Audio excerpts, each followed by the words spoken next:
Music, c'est un mélange de muse, la muse, et de geek. Voilà. Donc c'est prendre, je dirais, l'intelligence artificielle comme une source d'inspiration et non pas comme une solution de remplacement du compositeur. Chez nous, c'est augmenter le compositeur. La technique a toujours été liée à la musique. Beethoven, il n'aurait pas fait ses œuvres pour piano si on était resté au clavecin. Ça aurait sonné vraiment différemment. Aujourd'hui, la technique, c'est quoi? Ça fait 20 ans que tous les musiciens travaillent avec la musique assistée par ordinateur. On appelle ça la MAO, c'est-à-dire avec des computers qui tout d'un coup sont à la fois des magnétophones et en même temps produisent des sons. Le problème, c'est que comme on a accès à tous les sons de la planète, tout d'un coup, on deviendrait comme des peintres fous avec des millions de couleurs sur une palette. Comment je fais? Donc l'idée, c'est à chaque fois, ça pose des challenges esthétiques qui sont super intéressants. Et là-dessus, moi, ce que j'aime défendre, c'est l'esthétique de l'attique de Gilles Deleuze. Dans son abécédaire, il dit que c'est son animal préféré parce que l'attique choisit 3 informations dans le milliard d'informations qu'il y a dans la nature. La lumière pour aller au bout de la branche, l'odorat pour sentir la bête et se laisser tomber, et le toucher pour sentir la chaleur et aller sur le sang. Aujourd'hui, un musicien, c'est ça. On a des milliards de sons, des milliers de possibilités, des milliers de rythmes. L'idée, c'est de se dire, voilà, je suis obligé de me poser du coup des vraies questions esthétiques. Je vais essayer de jouer avec 3 sons pour faire un truc. Vas-y mon gars, ça devient intéressant. C'est pour ça qu'en même temps, on voit aussi comment évoluent les choses, comment des artistes pop vont vers le minimalisme. Le mouvement je dirais, du moins, il a été amorcé après Michael Jackson. Là, ça a été le summum. Quincy Jones, le maître des arrangements, Bruce Sweden, le maître du son, 2 magnétos, 3 magnétos, on enregistrait du 120 pistes, un symphonique, des cuivres, un big band, des percus, en veux-tu, en voilà. Tout ça, plus vous mettez d'instruments, à la fin, la bande sonore, elle est comme ça, quoi. Donc, et on est obligé de tout compresser. Bon, voilà. Donc, tout ça pour dire quoi? Pour dire que ça fait longtemps que les musiciens, on travaille avec la techno. Moi, je suis venu tout naturellement à me poser des questions sur l'intelligence artificielle pour faciliter le boulot du compositeur. Mon idée, c'était de faire des portraits musicaux des gens. C'était un truc de Bach. Les Allemands ne disent pas la, si, do, ré, mi, disent A, B, C, D. Donc avec les lettres de l'alphabet, on a des correspondances de notes. Sa dernière cantate, avant de mourir, il la signe, B, A, C, H, si, la, do, do dièse. Et j'ai commencé à faire le prénom des gens en musique, comme une espèce de carte. Du coup, me voilà venu dans l'informatique. J'étais obligé de voir des programmateurs pour leur expliquer tout ça. Et puis petit à petit, on s'est rendu compte que quand on a commencé à essayer de lever, il fallait résoudre les problèmes du marché, le fameux truc de la start-up, et qu'en gros, le trafic vidéo allait augmenter d'une manière exponentielle, et comme d'habitude, les gens n'avaient pas pensé à la solution musicale. Et c'est là qu'on a pensé j'allais dire, à faire 2 choses. Un outil de création qui multiplie les œuvres d'un compositeur, mais sous son contrôle. Il ne s'agit pas de trafiquer, de faire les Frankenstein avec quelqu'un d'autre. Et en même temps, adapter automatiquement à l'image de la musique. Voilà comment est né Music. Ça fait 1 an qu'on est reparti avec une nouvelle équipe, avec Philippe Guillot, avec Igal Cohen comme développeur, avec Hervé Gourdikian qui lui, pour le coup, est là depuis le début à mes côtés. On a identifié un marché et maintenant on a identifié une stratégie. En gros, on a 2 marchés. Le marché traditionnel des musiques de film, de la télé, là où il y a encore du droit d'auteur. C'est pour ça que moi je me bats pour le droit d'auteur. On s'est fait incuber à San Francisco il y a 2 ans. Ça ne m'a pas fait mal, mais presque, parce que les Américains, vous savez, quand vous avez une start-up, on vous dit, c'est quoi le problème? Tu apportes la solution. Le problème, la musique, c'est compliqué parce qu'il y a des droits d'auteur. Supprimons le droit d'auteur et faisons faire ça par des robots. Je leur dis, non mais ça ne va pas la tête, vous êtes fous. Même si c'est votre intérêt aujourd'hui en tant que... tous les fournisseurs d'accès, les Google, etc., dépensent des fortunes à identifier les musiques, à les taguer, à les retirer, parce que sinon elles sont attaquées, etc. Mais la solution, c'est pas de retirer le droit d'auteur, au contraire. Demain, ce sera vous, les majors. Ce sera les acteurs du net qui détiendront le catalogue. Alors, c'est comme si, aujourd'hui, ils sont en train de voler une bagnole, mais détruisez pas le moteur de la bagnole que vous êtes en train de piquer, parce que ça serait complètement stupide. En gros, c'est comme ça que je leur parlais, et je regrette pas d'avoir tenu tête à tout ça, puisque maintenant, on s'est identifié clairement comme du côté du compositeur, on est une boîte d'édition, et du coup, comme on a un outil assez formidable qui a été conçu par Philippe Guillot, qui consiste à matcher directement de la musique sur des vidéos. Vous mettez votre vidéo, il y a une analyse qui se fait, il y a les scènes qui sont détectées, et le temps que vous écoutez plein de musique à gauche, la vidéo vous suggère des musiques, mais vous pouvez en choisir. Le temps que vous fassiez drag and drop, paf, tout ça se synchronise. Si votre film fait 30 secondes et que votre musique que vous avez choisie fait 3 minutes, elle est resizée immédiatement avec un début, un milieu et une fin. Tout ça à partir d'une création originale. Exactement, voilà. Alors c'est là que c'est un peu compliqué, qu'il nous faut du temps à chaque fois. Au fond, on fait deux choses. On fabrique notre propre catalogue avec des compositeurs qui sont chez nous, qui sont signés pour leurs œuvres, après qui ont leur vie. Simplement, on leur demande un peu plus de boulot. On leur demande des demandes précises. Fais-moi un truc cinématique, fais-moi un truc épique, fais-moi un truc plutôt folk avec plein de guitares acoustiques. Une fois que leur morceau est validé, on leur demande de faire un petit peu des déclinaisons de chaque piste. Et après, c'est là qu'intervient notre machine, notre intelligence artificielle. Elle va un peu scrambler tout ça et on va se retrouver à partir d'une œuvre à générer plus d'une centaine d'œuvres originales qui à chaque fois seront signées par le compositeur et validées par lui, bien sûr.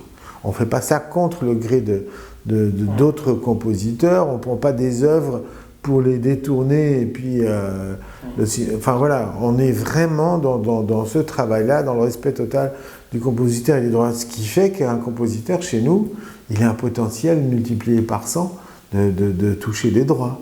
En plus de ça, comme notre outil, on l'a adapté pour l'image. Si demain il est utilisé dans un film, dans un téléfilm, dans un reportage, je veux dire, on expose la musique de notre catalogue, puisqu'on a un catalogue, à l'image d'une manière beaucoup plus facile, plutôt que pour un monteur d'aller chercher des musicomètres sur un gros catalogue, de les écouter, de les importer, de les essayer sur l'image en les resizant, etc. Tout ce travail se fait all in one. Donc, on piquerait juste un boulot, mais qui n'existe plus, c'est pour ça que j'en parle, c'est celui de documentariste sonore. Ça n'existe plus aujourd'hui, vu que les budgets rétrécissent dans tous les sens. C'est le monteur qui est obligé de faire ce boulot-là, d'aller chercher les musiques sur des catalogues, c'est l'aspect rébarbatif, et puis après de les coller dessus, puis après quand le client dit « Ah non, j'aime pas ça », il faut tout recommencer. Alors que nous, il y a juste un clic pour lui proposer d'autres versions. Les énormes comptes. Alors c'est sûr que là c'est formidable et que tout d'un coup on est en train d'en signer un, on est en approche très avancée et donc ils vont avoir besoin, ils ont identifié tous les j'allais dire nos concurrents potentiels, ceux qui proposent de la musique d'une manière facile et on a été identifiés comme les meilleurs au niveau de la qualité et surtout capables de générer de la masse, quoi. Donc, et en même temps, les grands comptes d'un côté et tous les petits producteurs vidéo de l'autre, qui chacun, par un système de petits abonnements, suivant combien de musique vous utilisez, vous avez des forfaits qui peuvent commencer à 20 € jusqu'à 40 par mois. On marche pour l'instant avec un principe d'abonnement et tout ça clearé, droit d'auteur, tranquille, personne ne viendra vous embêter en disant « Oh, cette musique, où est-ce que vous l'avez piquée, vous n'avez pas le droit » et tout, on est super clean.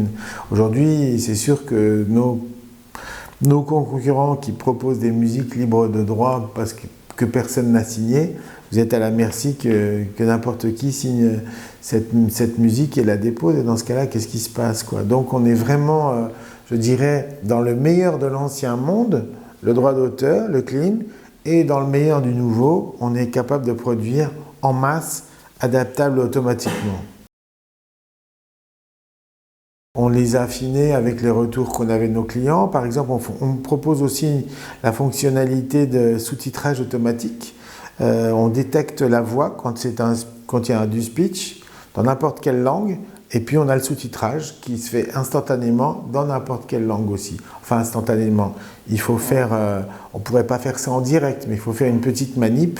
Et puis encore une fois, c'est un outil formidable pour toutes les vidéos. Il y a un producteur de téléfilms qui nous a dit c'est génial parce que moi quand je veux vendre mes films à l'étranger, je m'emmerde un petit peu avec le sous-titrage et tout, et du coup avec votre solution ça serait plutôt sympa. Pour un compositeur de musique de film, c'est génial aussi. Quand le monteur tout d'un coup il a coupé 2 secondes et qui dit au musicien en fait tu vas rire, le montage c'est plus le même. Nous, il suffit d'appuyer sur un bouton et ça se ferait. Donc l'idée, c'est pas de remplacer le compositeur de la musique d'un film, mais c'est de lui dire utilise notre technologie et tu vas gagner beaucoup de temps. Et en plus de ça, avec ce principe de composition augmentée, si tu veux une ambiance différente, etc., ou des changements subtils ou des changements énormes, en un quart de clic, c'est fait, tout en conservant le thème. On est vraiment sur un thème et ses variations. Moi, je vais dire 3 choses sur ce sujet-là. 1, il y a un gros fantasme sur l'IA et il y a un énorme intérêt. Pourquoi ? Parce que c'est un intérêt qui est pratiquement politique et qui est lié à l'industrie de l'armement. Le fantasme suprême des gouvernements, c'est de fabriquer le robot tueur. Or, n'importe quel brevet qui va utiliser l'IA va être bon à prendre. Aujourd'hui, on sait très bien que les Suédois se sont servis de canons à son pour neutraliser des gens, en envoyant des basses fréquences entre 7 et 8 Hz qui leur font mal au bide. Les gens tombent par terre, ça ne les tue pas, mais ça les maintient. C'est plus clean que le canon à eau. Donc, dès que quelqu'un dit « je fais de la musique avec de l'IA », il peut potentiellement intéresser des investisseurs. Voilà un premier sujet qui fait que voilà pourquoi vous voyez tous ces articles de presse, tous ces fonds qui se ruent aussi sur les startups dès qu'elles parlent d'IA. Une fois après, tout ça, ça s'écrème. Mais la grosse machine à fantasme, elle est là. Revenons à notre domaine. Moi, ce n'est pas une arme de guerre que je voudrais faire, c'est une arme d'amour. Mon rêve, c'est de déclencher un orgasme. Bon, je plaisante, bien sûr, hein, mais finalement, c'est un peu le boulot de Beethoven, un peu le boulot de Mozart. S'il a écrit La Flûte enchantée, c'était qu'il était amoureux fou d'une chanteuse. Il n'y a aucun compositeur, bref. Mais ça, c'est un tout petit aparté. Revenons à l'intelligence artificielle et à la musique. Toutes les effets d'annonce. Donc, la première chose, c'est que ça intéresse les gouvernements, ça intéresse l'armement, ce qui est pas rien. Et du coup, tous les effets d'annonce qui ont été faits, genre ça y est, on a remplacé Mozart, ça y est, une intelligence artificielle compose comme les Beatles, puis vous écoutez la musique et vous entendez, ça sonne vraiment comme les Beatles, sauf que c'est 4 gars qui se sont mis dans un studio, qui ont joué façon Beatles et qui ont harmonisé façon Beatles. Donc, grosse escroquerie, gros effet d'annonce. Moi, je dis, un robot pourra composer une mélodie digne de ce nom le jour où il expérimentera un chagrin d'amour. C'est pas encore arrivé et ça risque pas d'arriver. Par contre, se servir de l'intelligence artificielle comme à la manière des peintres de la Renaissance italienne, c'est-à-dire que c'était des ateliers. On sait très bien que Michel-Ange, il avait un atelier, que Raphaël avait un atelier. Et il y avait quoi dans ces ateliers ? Il y avait parfois jusqu'à 50 apprentis. Le maître faisait une esquisse et ensuite, c'était les apprentis qui finissaient le tableau. C'est comme ça qu'on se sert de l'intelligence artificielle chez nous, chez Music. C'est le maître, c'est le compositeur.